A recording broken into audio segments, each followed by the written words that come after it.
Good morning to you. Well, following on the celebration of Candlemas yesterday, today we have the feast of St. Blaise.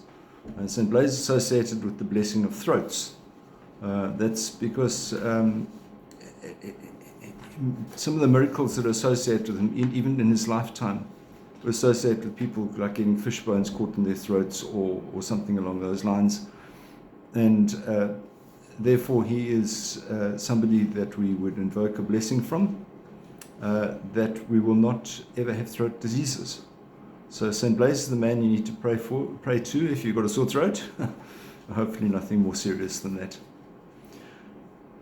In Mark's Gospel, chapter 5, verses 1 to 20 today, we have the story that Jesus told about, or at least the experience they had of the legion of unclean spirits that were in a man, and they bargained, if you like, with Jesus. They said, "Send us into this herd of pigs," and the pigs then hurtled down the mountain and over a cliff, and they were all killed. About 2,000 of them, a lot of them. So one would sort of say, well, that's an awful lot of pigs, and it's an awful lot of unclean spirits in one person. So the two elements that one would consider, and one is obviously in the mind of the poor old pig herders and what they had to say to the farmer about the fact that he had lost all his pigs. But remember that in the Jewish tradition, that pigs are unclean. And so there's that association of unclean spirits in unclean beasts.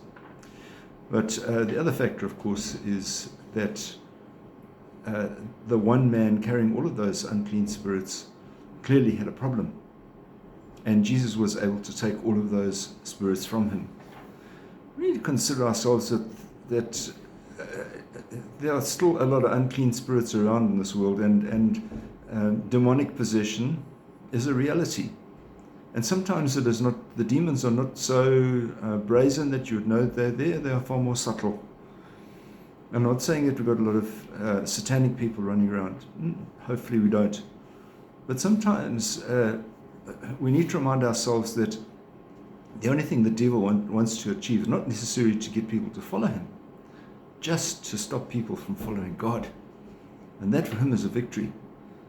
And so let's just be aware that sometimes we have bad influences in our lives, and bad influences don't come from God. So let's be ready for them. You have a wonderful day. Keep yourself safe and away from pigs. We'll see you again. God bless. Bye-bye.